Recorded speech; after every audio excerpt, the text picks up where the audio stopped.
DCC president Muhammad Shiyas നമ്മോടൊപ്പം telephone ചെയ്തിരിക്കുകയാണ്. ശ്രീ മുഹമ്മദ് ഷിയാസ്, നമ്മൾ കുന്നംകുളത്തെ കസ്റ്റഡി മർദ്ദനമൊക്കെ കണ്ടതാണ്.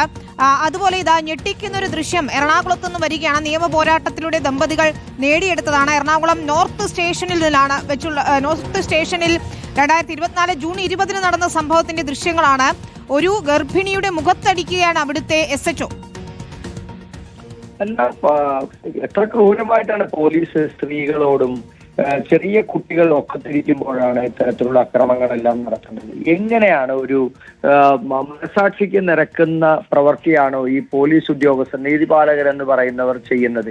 ഇവർക്ക് രാഷ്ട്രീയ സംരക്ഷണവും അതുപോലെ തന്നെ പാർട്ടി സംരക്ഷണവും ഒക്കെ ലഭിക്കുന്ന ആളുകളാണ്. ഇപ്പോഴും അദ്ദേഹം ഒരു പോലീസ് സ്റ്റേഷനിലെ അരൂർ പോലീസ് സ്റ്റേഷനിലെ SHO ആണ് എന്നുള്ളതാണ് നിങ്ങൾ മാധ്യമപ്രവർത്തകർ റിപ്പോർട്ട് ചെയ്യുന്നത്.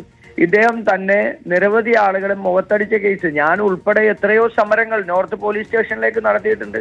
CI പ്രതാപേന്ദ്രനെതിരായിട്ട് റോഡിൽ ഇരിക്കുന്ന ആളുകളുടെ മുഖത്തടിക്കുക ഇദ്ദേഹത്തിന് ഒരു ഹോബിയാണ്.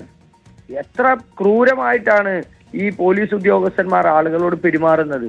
സ്ത്രീകളെന്നോ ചെറുപ്പക്കാരെന്നോ ഇതില് വകുപ്പ് തല അന്വേഷണമൊക്കെ നടത്തിയിട്ടുണ്ട്. ഈ CCTV ദൃശ്യങ്ങളൊക്കെ അന്നും അവിടെ ഉണ്ടായിരുന്നു. അതൊക്കെ പരിശോധിച്ചിട്ടും ഇയാൾ ഒന്നും ചെയ്തിട്ടില്ല എന്നതാണ് അന്ന് നൽകിയ റിപ്പോർട്ട്. എന്ത് മണ്ണാങ്കട്ട അന്വേഷണമാണ് നടത്തിയത്? ആരാ നടത്തുന്നത്? ഇതെല്ലാം പാർട്ടിക്ക് വേണ്ടപ്പെട്ട ആളുകളാണ്. കമ്മീഷണറും അതുപോലെ DGP അടക്കമുള്ള ADGP അടക്കമുള്ള ആളുകൾ എല്ലാം പാർട്ടിക്ക് വേണ്ടപ്പെട്ടവരെ ഓരോ സ്റ്റേഷനുകളിലും കൊണ്ടുവന്നിരുത്തി അവരെന്ത് തെമ്മാടിത്തരവും പിടിച്ചു പറയും. ആ സ്ത്രീകളോടോ കുട്ടികളോടോ ആരുപദ്രവിച്ചാലും അവർക്ക് പൊളിറ്റിക്കൽ സംരക്ഷണം കിട്ടിയല്ലേ. ആ സംരക്ഷണമാണ് ഇത്തരത്തിൽ നീതിബോധമില്ലാത്ത നിയമപാലകരായി ഈ തെമ്മാടികളെ മാറ്റുന്നത്. ആ പൊളിറ്റിക്കൽ സംരക്ഷണമാണ്. അത് കിട്ടുന്ന ആളുകളാണ് ഈ ചെയ്തു കൂട്ടുന്നതെല്ലാം. ഇപ്പൊ 1.5 വർഷക്കാലം മുമ്പ് സുജിത്തിനെ ആക്രമിച്ച പോലീസ് ഉദ്യോഗസ്ഥന്മാർ 2.5 വർഷക്കാലത്തിന് ശേഷമാണ് നമ്മൾ ആ വീഡിയോ കണ്ടത്. എത്ര ക്രൂരമായിട്ടാണ് ആളുകൾ ആ സ്ത്രീയുടെ മുഖത്ത് എങ്ങനെ അടിക്കുക. 2 കുട്ടികൾ ഒക്കത്തിരിക്കുകയാണ്, അവർ ഗർഭിണിയാണ്. എങ്ങനെ ഇതൊക്കെ ചെയ്യുക? നിങ്ങൾ കണ്ടില്ലേ ആ ചിത്രങ്ങളെല്ലാം? ഇതാണ് കേരളത്തിലെ പോലീസ് സ്റ്റേഷനിലും കാക്കിയിട്ടവരും നടത്തുന്നത്. സ്റ്റേഷനിൽ മാത്രമല്ല, തെരുവുകളിൽ ഇവർ നടത്തുന്നത് ഇതെല്ലാമാണ്. ഇനിയും എത്ര ദൃശ്യങ്ങൾ വരാനിരിക്കുന്നു. വന്നത് മാത്രമല്ലല്ലോ, ഇപ്പൊ BG പോലീസ് സ്റ്റേഷനിൽ കണ്ടില്ലേ ഒരു ഹോട്ടൽ ഉടമ ആക്രമിക്കുന്നത് നിങ്ങൾ കണ്ടില്ലേ? അതിലൊന്നും ഇതുവരെയും നടപടികളൊന്നും ആയിട്ടില്ല കേട്ടോ ശ്രീ ഷിയാസ്. അതല്ലേ പറഞ്ഞത്, നടപടി ഉണ്ടാകുന്നില്ല. കാരണം എന്താണ്? മുഖ്യമന്ത്രിയുടെ ഓഫീസ് കേന്ദ്രീകരിച്ചുള്ള ഉപജാപക സംഘത്തിന്റെ മുഴുവൻ പിന്തുണയും ഇത്തരത്തിലുള്ള ഈ ക്രൂരന്മാരായ ഉദ്യോഗസ്ഥന്മാർക്ക് ലഭിക്കുകയാണ്. ഇവർക്ക് എങ്ങനെ കാക്കിയിട്ട് തൊഴിലെടുക്കാൻ കഴിയുന്നത്?